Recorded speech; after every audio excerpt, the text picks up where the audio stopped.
Hi, welcome to another episode of the Caroline Glick Mideast News Hour. This week, we're going to actually take a step away from the Middle East specifically and move to the United States and specifically to the Jewish American community, where we've seen over the years a mix of assimilation, growing apathy, and a tilt towards embracing progressive politics, which are increasingly inherently anti-Semitic and anti-Zionist inside of the United States by American Jews. I have here two really important Jewish American leaders, Charles Jacobs and Ralph Avi Goldwasser, who have been working for over 25 years on various human rights and American Jewish communal projects that have made them uniquely capable of explaining what the problem that the American Jewish community faces in trying to fight growing anti-Semitism in the United States, and also to preserve itself at a time when a growing number of Americans, particularly young Americans, are walking away from religion. I think that Jewish American young people are walking away from religion even faster than their non-Jewish cohorts. And so I think earlier this month, in early July, Charles Jacobs and Ralph Avi Goldwasser started the Jewish Leadership Project, which is an incredibly important project that's aimed at really challenging the Jewish leadership in the American Jewish community to stand up and face the growing challenges that the American Jewish community faces, both vis-a-vis anti-Semitism in the United States and also towards dissolution and assimilation of the community itself. So first of all, thank you, Charles, and thank you, Ralph, for joining me today on the program. You can call me Avi. Okay, I'll call you Avi. I'll call you Avi, Ralph.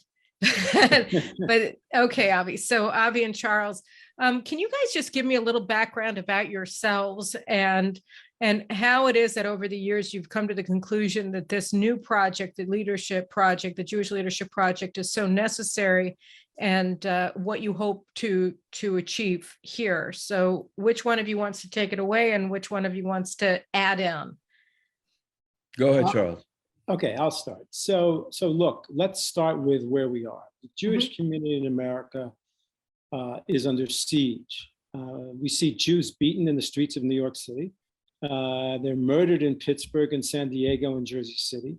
They're stabbed in Boston. They're taken hostage in Texas. And they're harassed and bullied, as you know, on college campuses around the country. According to FBI data, Jews are twice as likely to be a victim of a hate crime as a Black person or a Muslim, and 10 times more likely to be a victim than an Asian person. So what's happening? So we have been working in the field for over 25 years, and we saw all of this mounting. And right now, there's a perfect storm.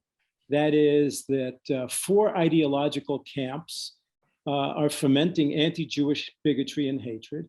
You have the white nationalists, you have Black nationalists, you have progressive anti-Zionists, and you have Islamists. And then you have the BDS movement, which is a great platform. Even though it doesn't win a lot of battles, it's a platform that gels and organizes and spreads the message against us. And then you have critical race theory, which is spreading throughout all of American public schools. And it is absolutely anti-Semitic. So that theory paints Jews as white people, undeservedly privileged. And it's woke anti-Semitism, and it makes Jew hatred socially acceptable and even virtuous. Our BDS, just to make clear, BDS and critical race theories, are they subsections of progressive anti-Semitism then? They're specifically progressive, or I can see BDS also falling under Islamic anti-Semitism, right? Right, I mean. And Black nationalist anti-Semitism. Right. So you have the left Muslim alliance, right? You have the Red-Green Alliance, and you have it in Europe, and that's what's chasing the Jews out of Europe. Right. So BDS is Palestinianist in origin, but it's helped. I mean, the left is laid down the drawbridge, and Palestinianism is marching into American institutions and taking them over in terms of ideological hegemony. So, and critical race theory, I think, is actually much more serious, because soon almost every American public school child is going to be learning that Jews are white or adjacent white, and they have undeserved privilege, and American Jews are supporting the racist, genocidal occupation forces in Israel, and so we're tainted by Israel, and we're targeted. So all of this happened over a period of 25 years, and the Jewish leadership failed in every way to stop it. It failed to stop the media attacks. I remember when Andrea Levin and I started the Boston branch of CAMRA, Committee for Accuracy in Middle East Reporting in America. We were asked to see if we could get Abe Foxman of the ADL to do this job instead, to be the media watchdog. Because why? Because he spoke with the voice of the Jewish people, and they told us that if we did this, we would just be one of a group of, we would be the right wing in a panoply of Jewish organizations. And that we said, yes, let Foxman do it. That would be great. It's important that America hears from the speakers of, that have validation to be leaders of the Jewish community. And he said no. And I would tell you that when he said no, and that, by the way, was the new anti-Semitism, that, painting Israel as the cruelest among nations is the new way to get Jews. That means that the top Jewish leadership didn't get it. And I would say that when he made that decision not to be the one to take that on, that was the beginning of the decline of Jewish power. And then we went to the campuses. We went, Avi and I were called. But here you're ascribing the failure or the eclipse of Jewish, of the American Jewish community to decisions decisions made by the American Jewish community not to defend against liberal anti-Semitism as manifested at that time, among other places, in hostile media. And the question is, and I don't know whether it matters, but the question is it really because the Jews stood down, or is it because the phenomenon over time has grown in power and strength? Or are they intricately related and there is no chicken and no egg here? They're just both two sides of the same coin. No, I think there was a chicken, and the chicken was Foxman at the ADL. I mean, there was a point where he denied, he declined to do it. People asked him in the ADL. Israel is I was reading the Boston Globe every day, and it's despicable. Just one example. A Palestinian is making a bomb, it blows up in his hands, and he's blinded. Headline in the Boston Globe: Israelis convict blind Palestinian. Right? I mean, you can't get worse than that. And it was on a daily basis. Well, I don't know. I've seen some that were actually even worse than that. Like when you had Tuvia Grossman, who was seeking shelter from a border policeman after he was beaten by a Muslim mob, an Arab mob in Jerusalem in 2000. And they claimed that in the New York Times that he was a Palestinian who had just been beaten by the border guard who was protecting him. So, I mean, the misrepresentations, the distortions, and the libels are so legion, not to mention Netanyahu walking a dog that looks just like Donald Trump, another infamous New York Times. But when this all started in the late 80s, when it flowered, the Jewish community had a choice to make. Are we going to take this on as anti-Semitism, or are we not? Or are we going to say, well, there's two sides, and we're not going to be McCarthyites, etc. So they made that choice, and I think that choice was historically important and devastating to us. Can I ask you one last question before I let you go on? I'm just curious. Another example that popped into my brain while you were talking was it Time magazine, when they were talking about Begin's rise in 1977, and they said Begin rhymes with Fagin. Remember that? Yes. So I'm wondering whether the changing of the guards in Israeli politics between the old Social Democrat Labor Party and the Likud Party, which was considered more far to the right, in 1977 had any impact on the Jewish community in the United States' willingness to defend Israel, or whether this was a separate issue completely. I think that just helped what was already going. Okay. I think it helped a lot. Then this came onto the college campuses, and the professoriate became anti-Israel in a vicious way. And Avi and I went to Columbia University, where the students were calling for help, and got no help from the establishment. Hillel didn't help them. The Anti-Defamation League didn't help them. The Federationists didn't help them. And we went there and we found that professors were harassing, intimidating, and mocking Jewish students who denied what they said or who challenged them in class. And Avi made a film called Columbia Unbecoming. This is already in the 2000s. This is, so you're sped up from the 1990s to the 2000s. In the 1990s, Abe Foxman refused to defend Israel in the media. And then in 2000, we started with the Palestinian terror war, right? And that was when you had the explosion. So Avi, why don't you talk a little bit about Columbia? You were the filmmaker. Yeah, well, I just want to step back a second. I think the real issue here is why is Jewish leadership failing? Mm-hmm. And Jewish leadership has failed many times in history. This is just another time. My personal motivation in focusing on leadership really has to do with my family history. My father is a Holocaust survivor. He survived because he heard Jabotinsky speak in 1938. And as you know, Jewish leadership, both in Europe and America, failed during World War II. And from my point of view, I see a similar failure happening now. And the question is, why do we have failed leadership? And a lot of it has to do with the power structure in the Jewish community. Jewish leaders are not elected. They're anointed by donors. So the donor's choice is what we have. And sadly, these leaders are not held accountable for failure. They go on and on and on. And these leaders are working on multiple agendas. They're mostly liberal. They're loyal to the liberal cause, progressive cause. And they also try to balance that with their fiduciary responsibility to the community. And they will rationalize that whatever is progressive is really beneficial to the Jewish community.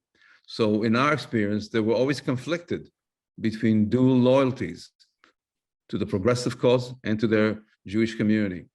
And therefore, they couldn't see, they refused to see. I mean, many of them are decent people. It was, to me, they were delusional. I mean, we came to them with evidence. Columbia Unbecoming was one example. Mm-hmm. We had testimonials by students. We went to them. They weren't excited. They wanted to sort of, it'll go away. The attitude has been, certainly from the Jews on campus, the professors, the Hillel, is don't give it too much attention, it'll go away. You know, it's an unwillingness to confront the problem because these people are not fighters. They're social workers, they're academic. They don't want to fight. And the other side knows they don't want to fight. And that's why we've been losing. And Columbia Unbecoming was a great example. They refused to fight. They wished it away. It was just an isolated incident. Well, 20 years later, we know how worse it's gotten in Columbia. And I mean, it was terrible back then too. I mean, you had anti-Semitic riots in universities from coast to coast and throughout the United States. I mean, it's crazy that at that time they were already ignoring and denying and pretending that they could just sweep it under a rug. So either they're cowards or they're delusional or both. Well, maybe it's just that they don't care. Maybe they're apathetic. Well, maybe they don't care. It's all possible. It's all combination of all these things. Okay, I can tell you though now, given what's happened in the last 20 years, I think they're concerned. They're concerned that whatever they've been doing hasn't worked. They have no vision what to do, but certainly they realize that things haven't worked out the way they expected. And that's a good thing. And I think from our point of view, after fighting the bad guys, as you wish, we concluded that we cannot win on campus without the backing of the full Jewish community, which comes back to leadership. And as you know, leadership is the most important thing for any organization, any group of people. All right? It's all about leadership. And if we don't have good leadership, we're going to lose. And we don't have good leadership in America, and we're losing. And it's a matter of getting the donors who control the leaders to recognize that their anointed leaders are failing, and therefore they are failing, and they have to take responsibility for that and hold themselves accountable for the failure. So is your purpose then with the Jewish Leadership Project to try to force a change in the behavior of the Jewish Federations of North America and AIPAC and the ADL? Or are you Well, trying to supplant them? How do you see no. this? We're not trying to supplant them. We're not starting a new organization to compete with ADL. What we're trying to do, first stage, is to educate the Jewish public that their leaders have betrayed them and failed them. Not for bad intentions. They're just incompetent or they're clueless. They don't get it. They really don't get it. We've had conversation with leaders, and it's shocking how they don't get it or they don't want to get it. Because if they saw reality, they may have to do something that isn't pleasant. That may cause them some pain. I think that really, though, has been the thread that has connected all the failures of the American Jewish community over time. I mean, you talked about the European Jewish community, but I mean, if you read Raphael Madoff's books on Stephen Weiss and the failure of the American Jewish community during the Shoah, and then moving forward, it really, the sense, at least that I took from his biography of Stephen Weiss, among other things, was that Weiss just didn't care that much. I mean, he was much more interested in retaining his access to the Roosevelt White House and to being the court Jew for Roosevelt than he was in doing anything concrete to save European Jewry. And you know, part of that was also that the Jews in the United States were relatively weaker than they were after the war, and they were worried about discrimination. There was an enormous amount of support in the United States for the Nazis at the start of the war. And a lot of people, even during the war, were blaming it on the Jews. And anti-Semitism in the United States was much more open. You had people like Father Coughlin, you know, who was speaking to millions and millions of Americans. So part of it, on the part of the, you know, the upper crust American Jewish leaders, first and foremost, Stephen Weiss, they weren't interested in rocking the boat because they liked being Roosevelt's Jew or Jews. That same dynamic is being replicated all across America. And we have grassroots activists around the country telling us and writing that they see bad things happening in the schools, and they go to the JCRCs, the Jewish Community Relations Councils, or the federations or the ADLs, and they tell them what's happening, and they're told, we'll take care of it. We do this behind the scenes. We have good relationships with the people in power. Don't do anything. And that's Yeah, but look, I mean, it comes back to what is leadership. It's not a perk. It's a burden. And either you act like a leader or you get out. So Rabbi Weiss was trying to balance a lot of things. He was concerned about backlash against Jews, but he's a leader. You got to take the pain. And he wasn't willing to take any pain at all. Exactly. And that really goes to, you say what leadership is in the ideal, but the fact is that you have these hidebound organizations that have been led by the same people for decades who groomed no successors. You know, just look at the ADL and Jonathan Greenblatt. And, you know, Abe Foxman was at retirement age well before he retired, if I'm not mistaken. And there was nobody on hand to take over who was going to continue on with the mission of the ADL, for better or for worse, as he had carried it out. And you see this in organizations all over, so that, and you look at their 6- and 7-figure salaries, and you understand why they're in no hurry to vacate their post. And, you know, that they see their job first and foremost as maintaining their very close relations with their boards and with their donors, so that they can keep getting the perks of leadership and the status of leader without actually doing anything to protect the community. So, I mean, it's very difficult as a practical matter to get better leaders when you have the failed leaders who just never leave their jobs. Well, the problem is of the board of trustees and the donors who don't hold these leaders accountable. They get away with this. All right. There's no accountability. Nobody gets fired. And you're right about Abe Foxman. He stayed for too long. And the board and Abe failed to have a succession plan. All right. And whatever they were thinking, obviously, they may have some regrets today, or maybe they don't. Because basically, these are conflict-averse people who are more concerned with the social status. And if they get a nice pension, they want to make it last as long. I want to see people being fired for failing. Okay, so let's go to that for a second, because I think, you know, we can talk the entire hour about the failure. But I think that there are two things that we should talk about more helpfully for your project and what you guys want to accomplish, and also for the well-being of the American Jewish community. And one is to talk about not only the forms of anti-Semitism, but why the failure, and then talk about how the Jewish Leadership Project can play a key role in changing things for the better, because I think those are the two things that people really have to understand, just how bad the situation has become, and what it is in your initiative that can really, if not be an antidote, at least, move people away from where they are today and towards something that's going to be better in terms of preserving the community and securing Jews in America. Well, you're right that they don't understand how bad things are. They respond to individual incidents, but they have no understanding, because the only person at all, we should make an exception, is Mort Klein, who's been the only one who actually says what is and has the courage to criticize the failed leaders. But apart from him, they don't hear, the Jewish community doesn't understand where left-wing anti-Semitism comes from. I mean, the community leaders like to go after the right, the white racist, the neo-Nazis, because why? That's easy to do. There's no pushback. There's nobody inside the big tent who's going to say you shouldn't do that. But they fail to go after and explain the nature and extent of left-wing anti-Semitism. They have completely failed to talk to the Jews about the dangers of Islamism and the infiltration into American society of radical Muslims who seek to radicalize the historically moderate Muslim community that had been here for decades. And of course, they don't want to talk about Black anti-Semitism. They're terrified of Farrakhan. Here you've got somebody who is, we show people in our podcasts, in our workshops, speeches by Farrakhaners that would just make you scream, explode about. I mean, it's like it could be Nazi, except that we're whites, and that's it got reversed. So the first thing is to explain to the Jewish community what is the nature of the new anti-Semitism. They don't know, they don't understand it, and then is how and why the Jewish community leadership is failing.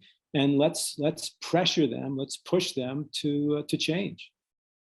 It's not just that they're failing. I mean, there are some Jewish leaders that are failing. You can look at AIPAC and see that, for election cycle after election cycle after election cycle, to try to keep up this guise of bipartisanism, all they would do is water down and water down and water down all of their initiatives in order to get some Democrat buy-in. And then at the end, they started alienating Republicans. I know several Republican senators don't want to have anything to do with AIPAC because they're not really pro-Israel.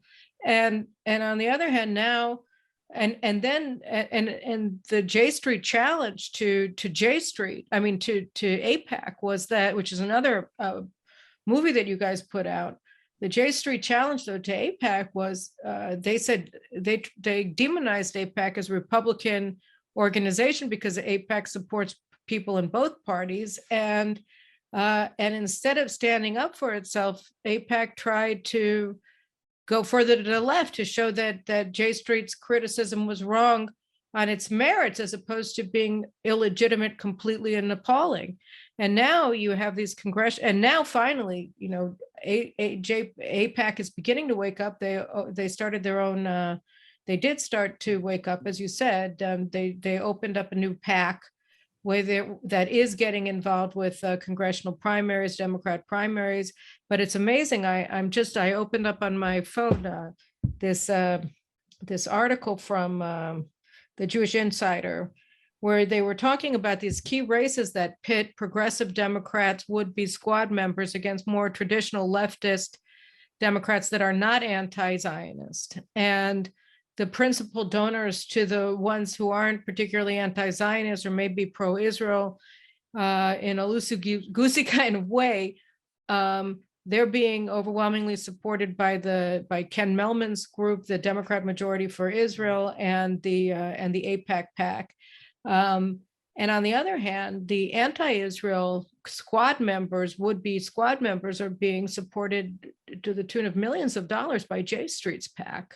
So that it's amazing now that the battle has been joined, but it's extraordinary that the Jewish organization JPAC is leading the fight to get anti-Israel, anti-Semitic members elected to the Congress against the Jews. And there are two Jews, Andy Levin from Michigan, who is being supported by AIPAC by J Street and AIPAC, and the other one are supporting the non-Jew. And it's the same thing with Jerry Nadler's race against Carol Maloney in New York. So, and Jerry Nadler is saying, vote for me, otherwise there won't be any Jews left in New York's congressional delegation. And Carol Maloney is saying, vote for me because I'm actually pro-Israel. So it's really amazing the central role that these Jewish institutions that have been taken over by the left or founded by the left are the ones who are at the lead of the anti-Israel, anti-American Jewish communal efforts to harm the community and to harm American. Well, the J Street story is really important. In the beginning, there was a fight in all the JCRCs. What's the red line? Who are you not going to let into Jewish communal life? Right? And those of us who argued against J Street argued that those people who blame Israel for the conflict, what is, after all, the new anti-Semitism? It is that Israel is at fault for needlessly oppressing this darker skinned, indigent, indigenous group of people. And if you're going to have that point of view and you're going to bring it inside the tent, you're going to corrupt and rot the apple from the inside. And that's what they did. We made the film. Avi was the producer of the film of the J Street Challenge. And we showed it to people around the country. We went to Howard Core of AIPAC. And we said, they're eating your lunch. Why don't you help get this film out? And the film got rave reviews. It was very good. And he didn't want to do it. And he didn't want to do it because he had a left-wing guy leading his campus effort who said, let's not do this. So, look, I think we can spend a lot of time describing the dysfunctional nature of Jewish leadership. And the examples you gave, Caroline and Charles, there's so many. And the question is, what do we do about it? We know they're dysfunctional. So what do you do about it? How does the Jewish Leadership Project, how does it view this? How does it view dealing with this challenge, which it seems, like you said, Charles, AIPAC couldn't find J Street because they had J Streeters inside of AIPAC who blocked AIPAC from fighting J Street. Essentially, that's what it is, right? Which was the whole point. That was the pernicious aspect of J Street's assault on AIPAC, which was that AIPAC was in no position whatsoever to defend itself. It couldn't.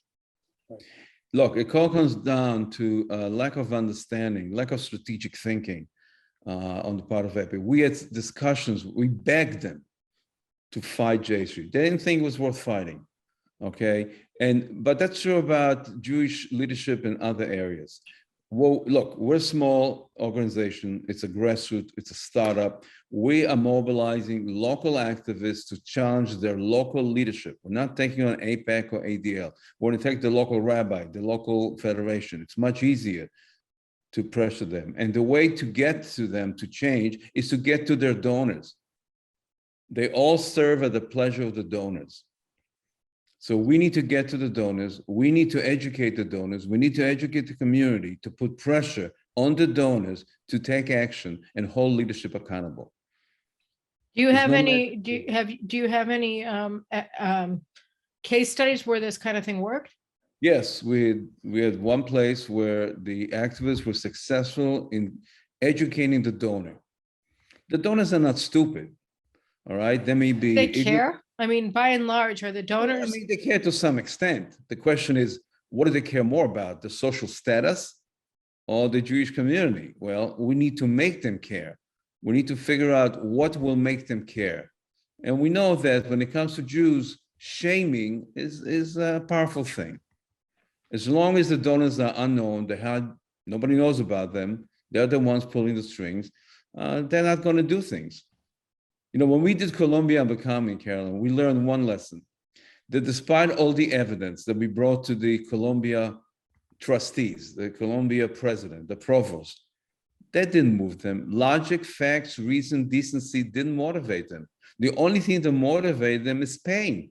When we had a news conference and the newspaper started writing about Colombia. That's when they removed. We know that pain motivates people, not decency or logic. So unless the people in power get pain or shamed into acting, they're not going to change. And we think that the Jewish community is ripe for this. You know, for the longest time, there's so many people who don't want to go out in public and criticize other Jewish leaders because, you know, they're at the local level. These were the rabbis, you know, who sat shiva with me, who did the bris on my kid. And how am I going to say? Oh, you went muted, Charles. You just muted yourself. I did. Okay. Can you hear me now? Yeah. Yeah, you're okay. Oh, wow. I said that I think the Jewish community is ripe for this because for the longest time, it's been difficult to get Jews who think like we do. And I think there's a large amount of Jews who think like we do, not only about the external threats, but about the failure of leadership. It's hard for Jews to criticize their own leaders because at a local level, they're friends, they're rabbis, even though your rabbi is not doing his job and telling the congregations about what's going on campus, it's maybe difficult for you to criticize him in public. He, after all, is your friend. He came to sit shiva with you. He might have done the bris. It's a very difficult thing. But absolutely. I do think that this is a unique effort. There are no other groups that I know of who are saying it's time now to take on the failure of Jewish leadership. And I think that we'll do quite well. Already, we've been in the press a little bit, and the response has been, "It's about time somebody said this. Why haven't people said this before?"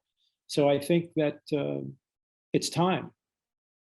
I mean, after all, I agree that it's time. I'll just throw another one at you, which is, you know, I mean, there's a huge problem now in the conservative and reform movements, and I'd assume the Reconstructionists, although I don't think figure on the Pew survey. And when you look at the numbers, whether it's in the 2013 or the 2020 Pew survey of American Jewish life, you see that both movements are essentially hemorrhaging members, and they're watering down the criterion for membership.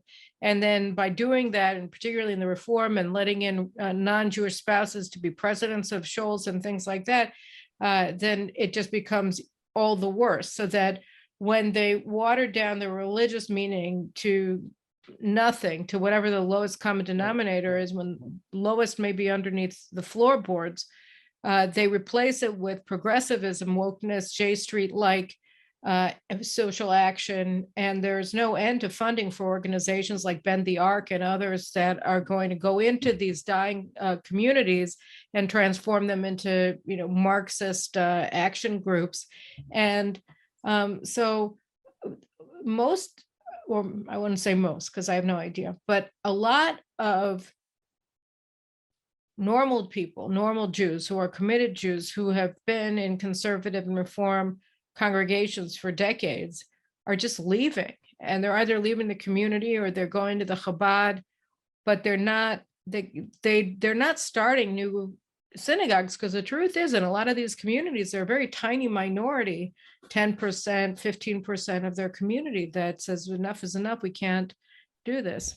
And we haven't even seen what's going to happen if COVID ever stops, because what there are 15 or 1,800 reform and conservative shuls in America. Most of them, if not all of them, closed for COVID.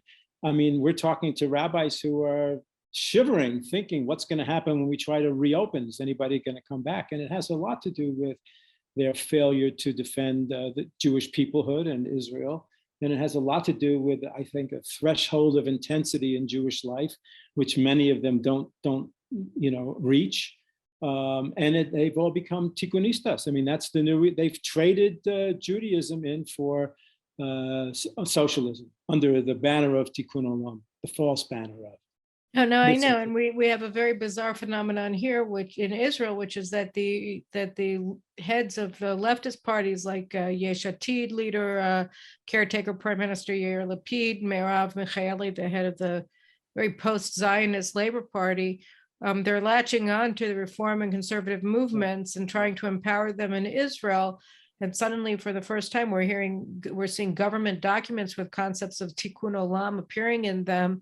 The diaspora ministry was supposed to be helping American Jews and other diasporas not assimilate. And instead, what they're doing is they're being used as an organ to try to expand the power of the conservative and reform movements inside of Israel. So, it's a very strange phenomenon that we're seeing. But I mean, just to go back for a second to your thing. So you have a community that is fragmented and apathetic, whose leaders are now being overtaken by activist groups that are well-funded, that are on the far left.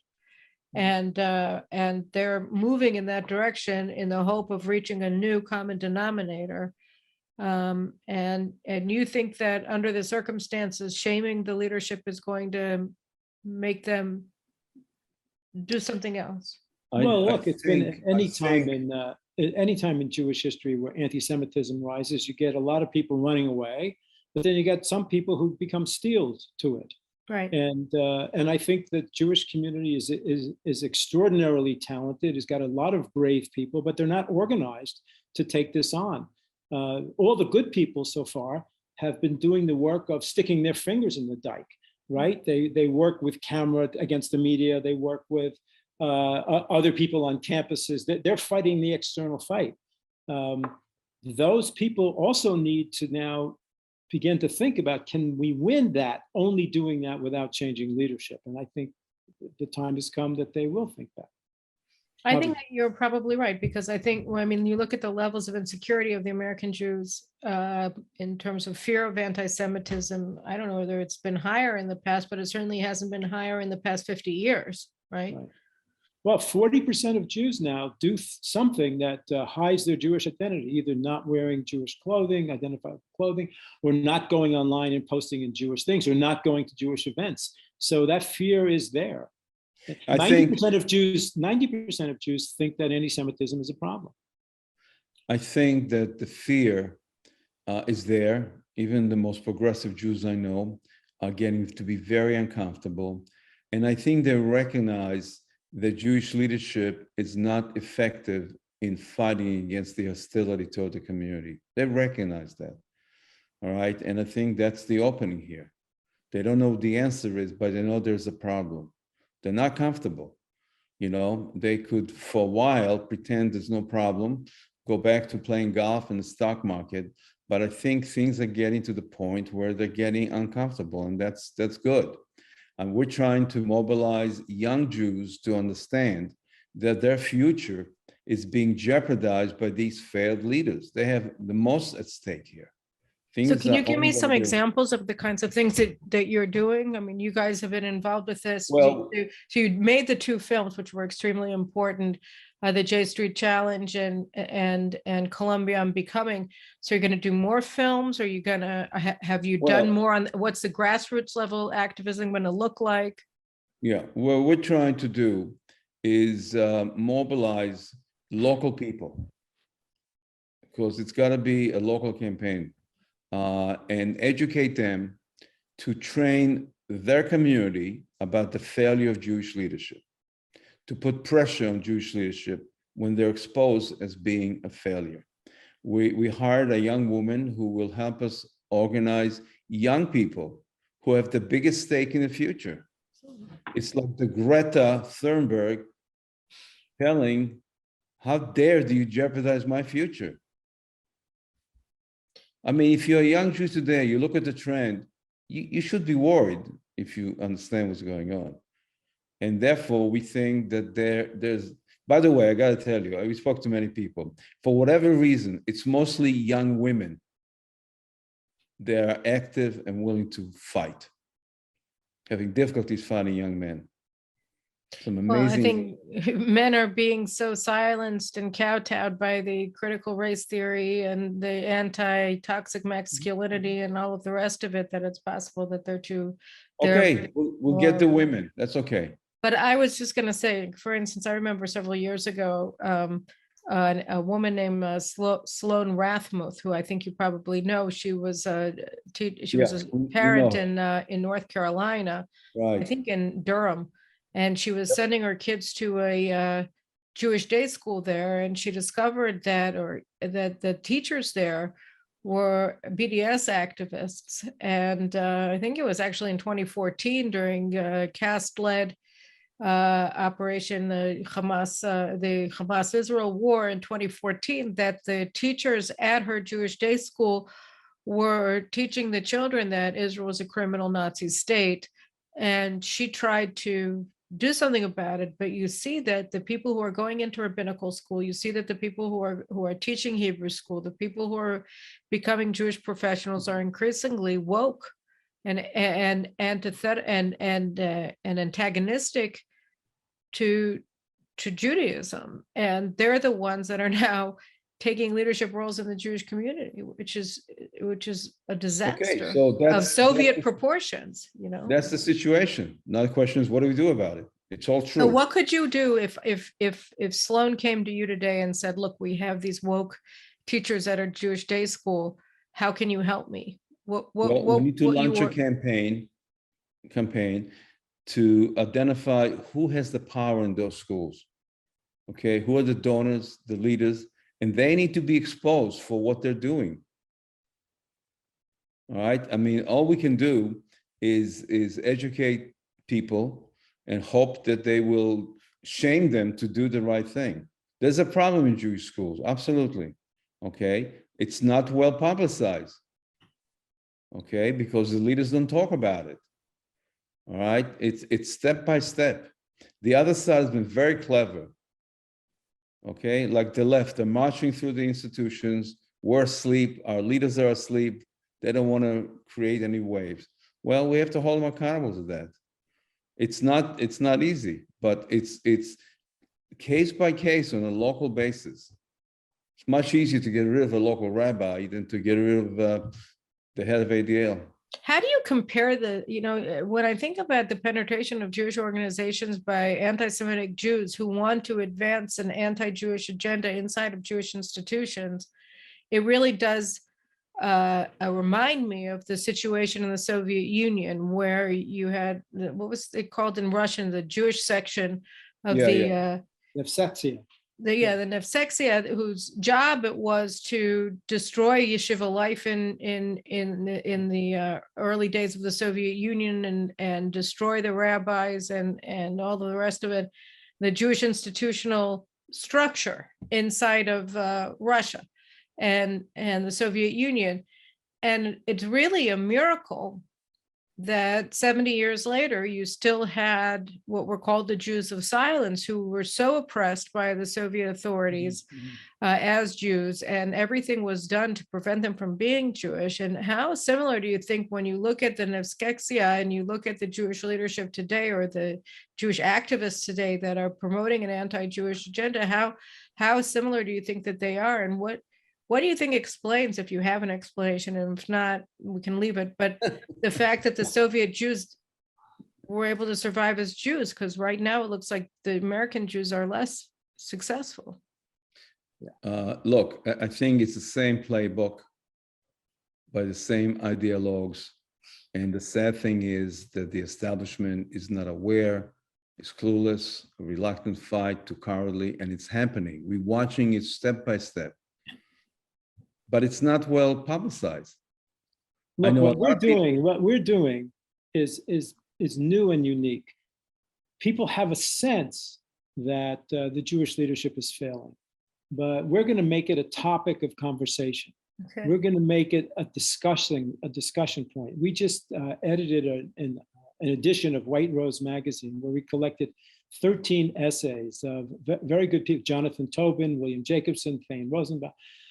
And we're going to make that into a book where we've collected people who very, very articulately explain either the failure of Jew, the analysis of why this is happening psychologically, sociologically, organizationally, and also people giving concrete examples of their own fights that are being undermined by their local JCRCs. Very important. So I think here the headline here is, no one else is doing this. Right. No one else is saying, let's all get together and say out loud, our house is on fire and they're doing business as usual. That has to stop.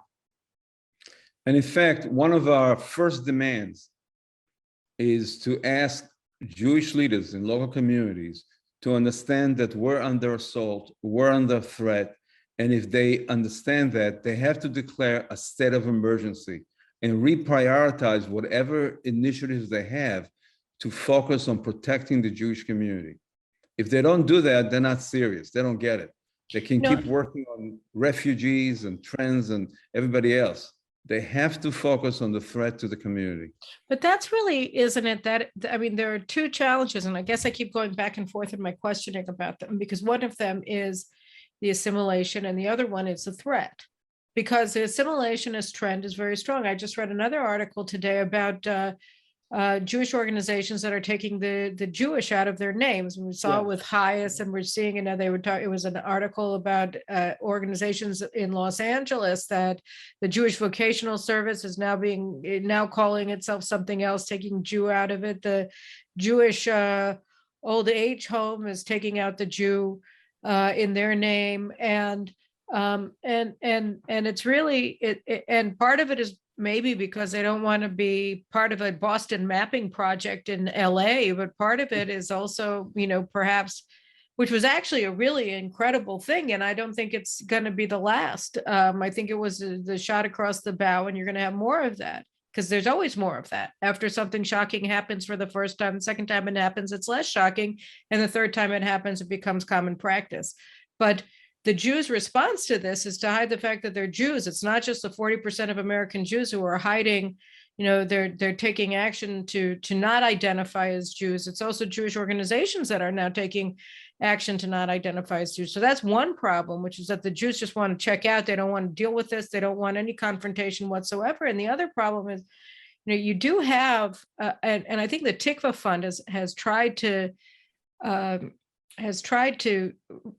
fill the vacuum for the Jews, the million or so Jews who are committed Jews, who want to remain committed Jews, who are very pro-Israel, who are committed to maintaining their Jewish identity in the United States. And maybe it's just organizing them. The question here, I guess, really is, and it goes back to this, and I'm sorry that I keep banging it because I just inevitably keep coming back to it, which is, are you fighting windmills?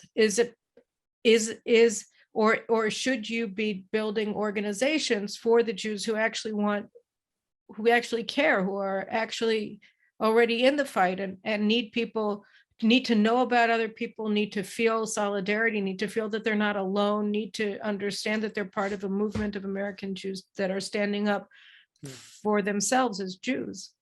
Well, to the windmill thing, you know, I'm sitting here in Jerusalem, and I met with friends of mine that I've known for a long time who have been spending their entire lives trying to build up American Jewry. And I'm shocked. They're more pessimistic than I am. They're giving up. They're saying the only people who are going to be left are the Orthodox. I don't believe that. I think, as I said before, when things really get bad for Jews, a lot of them run away. We know that. A lot of them hide. A lot of them just are cowards and and this universalistic way of tikkun olam is a way to do that.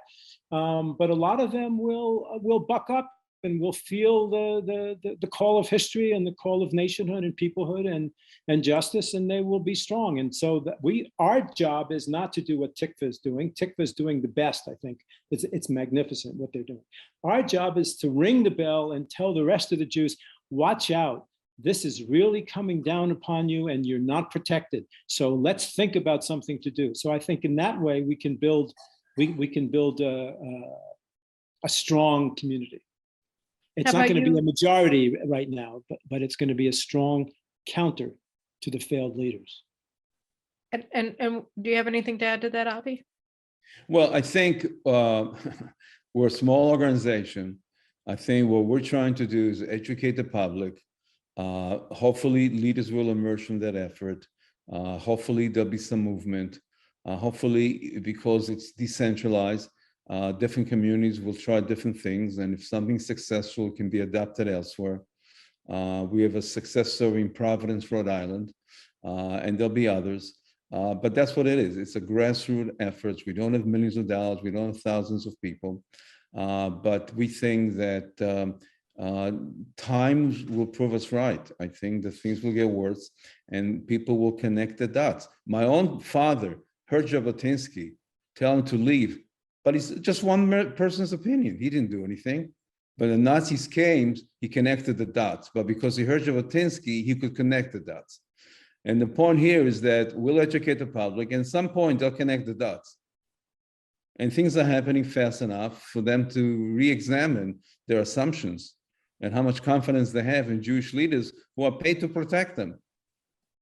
It's really amazing that when we were growing up in the 1970s and the 1980s, you just took for granted that the Jewish leadership was there and that they were on it, you know. I mean, that was the assumption that we grew up with, was that even the Pritzker family owned Braniff Airline. And I remember my mother saying to me, you know, the Pritzkers have Braniff. If everything ever goes bad, you know, we'll be able to run away, because the idea was that the Pritzkers had so much money and that they were gonna use it for the community, to save the community if push came to shove. And I don't think that there's any sense of that anymore. You know, I mean, now you have Tablet Magazine just came out with this thing that said the Pritzker family is now devoting its efforts to advancing transgenderism in the United States. Yes, they want to play in a bigger field. The Jewish community is too small for them. They want to be world leaders, and therefore that they're not as interested in parochial issues like the Jewish community. They abandoned the Jewish community. And So, Caroline, when you and I grew up in the States, we didn't have to have security in every synagogue. No. This is a vast change, the shocking vast change. Imagine going to shul with a cop outside. It's almost like Europe, getting to be like Europe. So I think that these realities are going to impinge upon the consciousness, however deadened it is and however misled they've been so far. But you point about the Pritzkers, it's a wonderful example of what happens to rich Jews who used to support the community and now want to support a universalist community and are less concerned with protecting the Jews. And that's the danger that we face. So I hope that I'm able to make your deadline and submit my chapter for your book, but I'm going to hold you to it. Okay, well, I have a couple of very happy family simchas in the next couple of weeks, so I'm a little bit depressed, but I will do my best. At any rate, guys, I mean, so the point though is that, you know, you're putting out this collection of essays. You have the White Rose. How does it go? whiterose.com, or what is the website? White Rose Magazine. Just Google White Rose Magazine. White Rose Magazine. And also we have a website, a new website, thejewishleadershipproject.org, and you can see all of our work there. And a way to join. Okay, and you guys are basically your purpose is to serve as almost as a clearinghouse of ideas for people who are involved. Well, this worked in New Haven, Connecticut, maybe it can work in your community, or how can you adapt this model, or what can we do in order to help you guys put together a strategy so that you'll be working with local Jews who are seeing things like JVP members infiltrating their Hebrew schools and their day schools, and you can put together with them. You're going to be helping these local activists put together a plan for actually fighting back, right? Exactly. That's the idea. Exactly. Yep. Yes. Well, guys, I think that this is a really important initiative. I think it's very important because people do feel isolated, and they are isolated in a lot of cases. And parents, I mean, we even saw just with the general population in the United States about, you know, parents were afraid to say, we cannot continue to have our children mistreated in the way they're being mistreated during the COVID period. And people are just afraid to speak out because of the intellectual and social terror that the leftist revolutionaries. But there's a counter movement to that. You know, the parents are not any longer afraid to speak out. They're the ones storming the barricades. Actually, it's quite wonderful to see. And it's amazing, and we need to have something like that among Jewish Americans as well, right? Exactly. Yeah.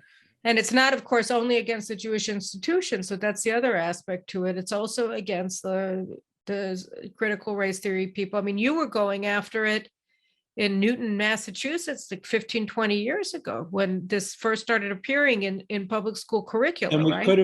could have won had it not been for the betrayal of the Jewish leadership, which kept falsely assuring people that everything was but basically okay. We'll take care of it behind the scenes, etc.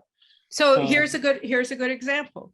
So just explain what happened in Newton and say what do you think that the Jewish Leadership Project could do against what you guys walked into? Right. So what happened in Newton, it started about 11 years ago when Jewish parents came to us and said, they're teaching my kids that Israelis are murdering Palestinian and women in jail, in Israeli jails. And it came from the Arab World Studies notebook, which everybody knew was a Saudi-funded notebook that got smuggled into the curriculum from Harvard University, by the way. And then we had to get FOIA's Freedom of Information Act to figure out what else. They wouldn't tell us what else was in the curriculum, and we pulled it out of them. And they gave, for example, as a primary source, the Hamas charter that they doctored. So the Hamas charter says every Jew in the world has to be killed. And the doctored one said the Zionists, not the Jews, right? So it wasn't a genocidal movement. It was just Jews like us. Yeah, just Jews like, just the bad Jews, just the bad Jews. And then they had, it was just, they had a map that was done by the PLO, but they erased the fact that it was done by the PLO to make it look like a legitimate map, and more and more and more. And we went to the school committee and we testified, but the JCRC and the Jewish Federation told the mayor that we were exaggerating and that they could handle it. And that's the reason it never got handled. Yes, we got rid of the Arab World Studies notebook, and that was a big thing. And what should they have done? They should have organized to investigate, how is this happening? Is this happening only in Newton, Massachusetts? That's not possible. Avi did a small film about a group called Primary Source, whose job is to implant these things in teacher trainings. And that's how smart the other side is. And if you ask the Jewish community, well, what's your strategy? What are you going to do about this? Nothing whatsoever. So if you ask me now, I would say we can't win without them. If they're going to go and tell the mayor, we're the Jews, I'm the head of the Federation, and I can tell you there's not a problem, mayor, and that these people are exaggerating and they're radicals, how can you win? So we have to win that fight. We have to win that fight against the failed Jewish leaders, or else we're not going to win. And throughout the years when you've been fighting the Jewish leadership, have they ever sat down and said, well, can you help us figure out how to do it? Or at what levels have you heard those kinds of questions and had those kinds of discussions? From time to time, you get a friendly, and it's important. And we have given them ideas, and we have given them information. For example, about the mosque, the radical mosque in Boston. We knew more than anybody. We wrote a book about it, but they didn't want to fight. They gave up, and they're actually putting a kosher stamp on the most radical Muslim elements in the country. But from time to time, they listened to us, and from time to time, they did some things, but they haven't found. They're stuck. They're paralyzed. They're like deer in the headlights. The train is coming, and they're stuck. They're fighting the old war. They're fighting the Nazis.